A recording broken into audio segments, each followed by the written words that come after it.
Hello，大家好，我是格雷，欢迎再次回来我的频道。今天我们要开箱一个最近非常热门的掌机 Switch 2，所以我要从前一阵子的户外型 YouTuber 变为3C YouTuber 了。好，而且我为了今天的开箱，第一人称的视角，特别耗费巨资，找来了第一人称视角开箱的机器。超棒！这就是我找来的第一人称视角开箱神器。等等，我们就用这个来第一视角开箱。Go！ 哇，你看，这不就妥妥的跟我一起开箱吗？超棒！就是它啦！今天要开箱这个 Switch 2，超棒！好，我们开启我们第一人称视角。那我买的呢，这次是马里奥赛车世界的主机组合，因为家人会玩马里奥赛车世界。那我觉得买起来这个 Switch 2的游戏只要1000多块，非常划算。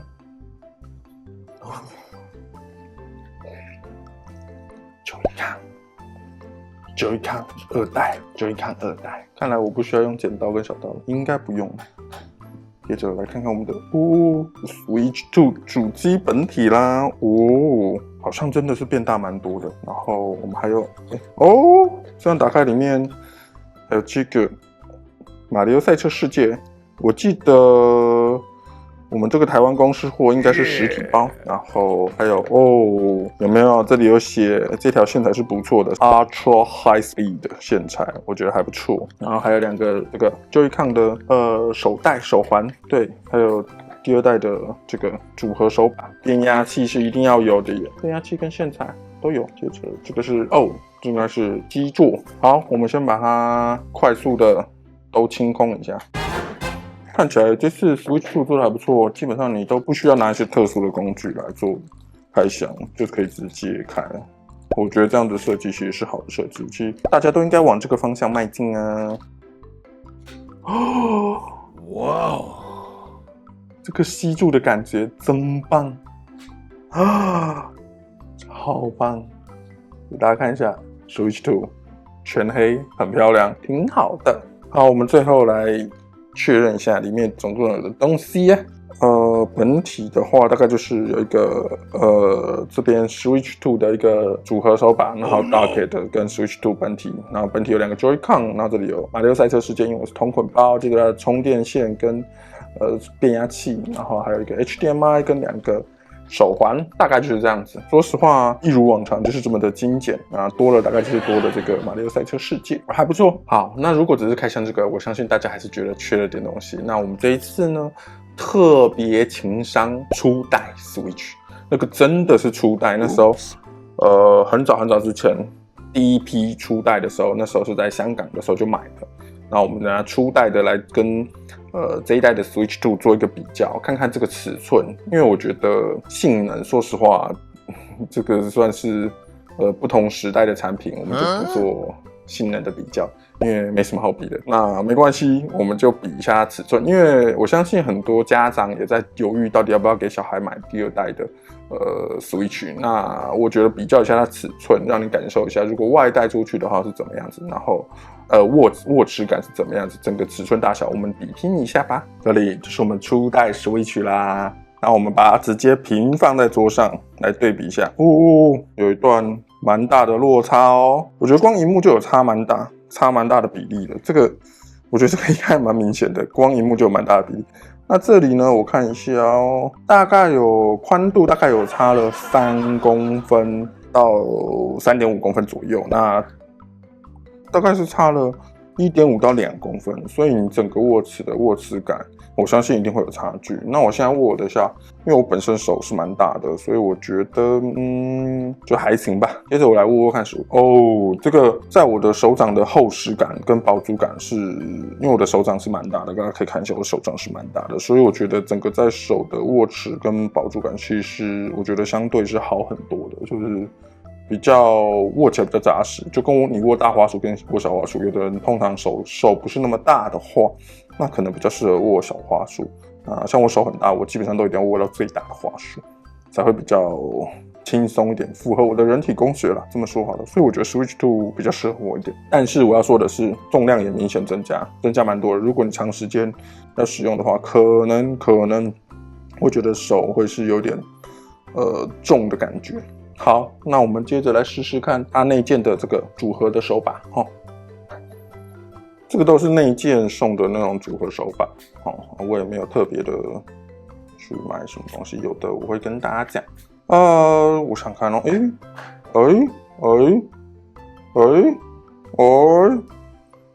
是2代的感觉，给大家看一下啊，就是1代的感觉。重量我想当然还是应该是 Switch 2重一点点，但是意外的这个它的把手这样整个搭配起来是比较深入我的掌心的。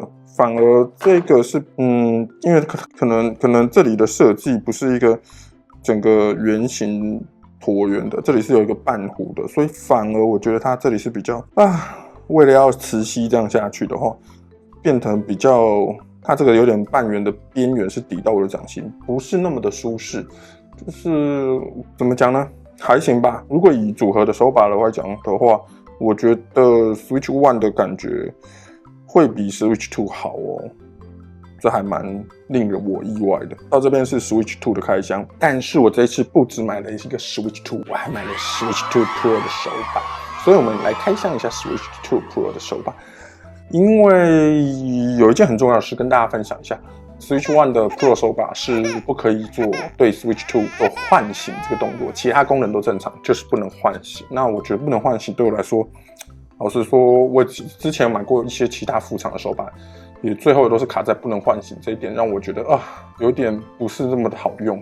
对，所以我这次有特别去买 Switch 2 Pro 的控制器。那我们就来开箱看看吧。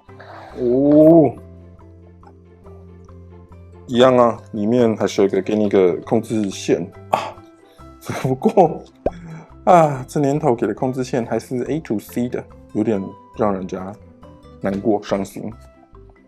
然后这就是 Switch 2 Pro 的手把啦。这个手把就真的不错，大家可以看一下这里它是比较深入我的掌心的，它大了一点。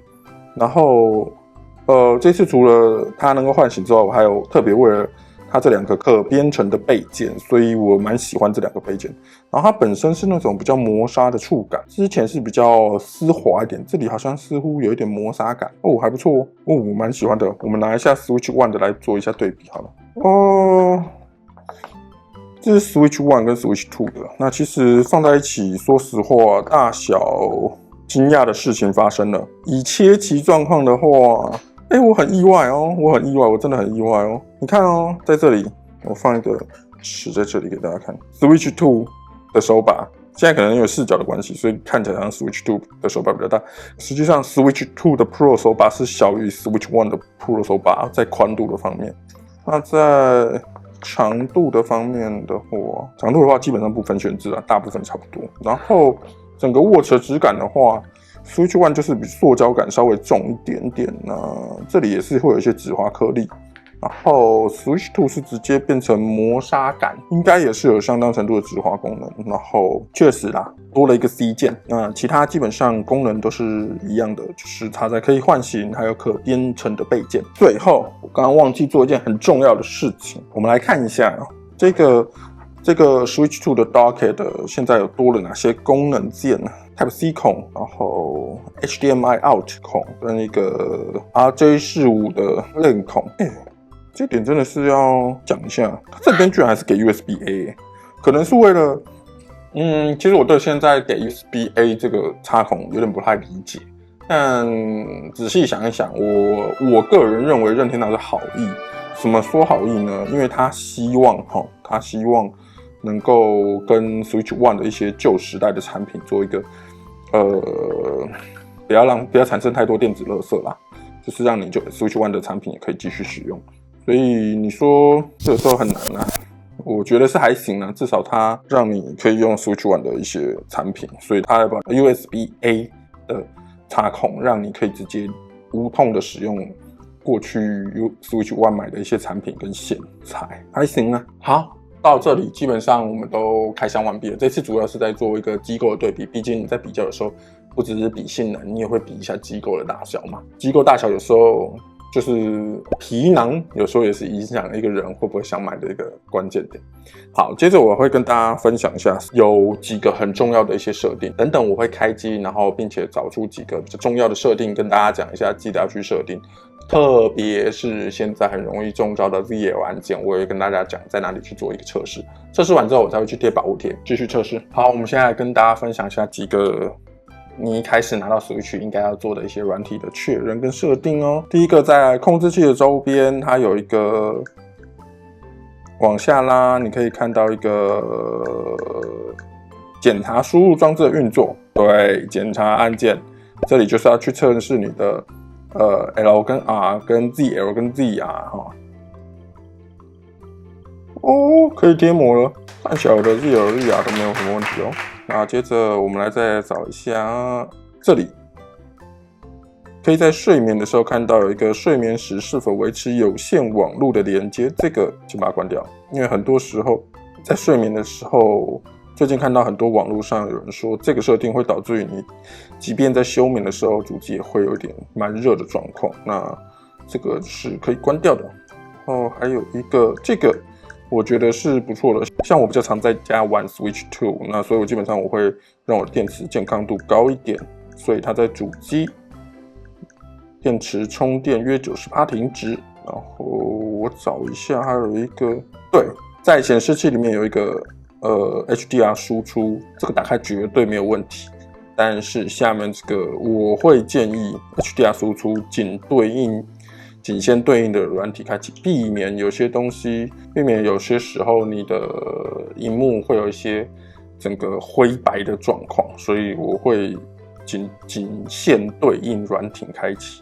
所以这边可以考虑设定这个，也可以永远开启啊。如果你家就是 HDR 的电视，那你就可以永远开启。好啦，以上大概就是这一次的全部的开箱。那主要就是希望给大家一个对于 Switch 2的一个尺寸的一个概念，然后还有跟一些如果你一开机可以有几个比较重要的设定，记得要去试试看哦。我是格雷，喜欢请记得帮我按赞、按订阅、分享，我们就靠演算法的卓越了。我们下次见，拜拜。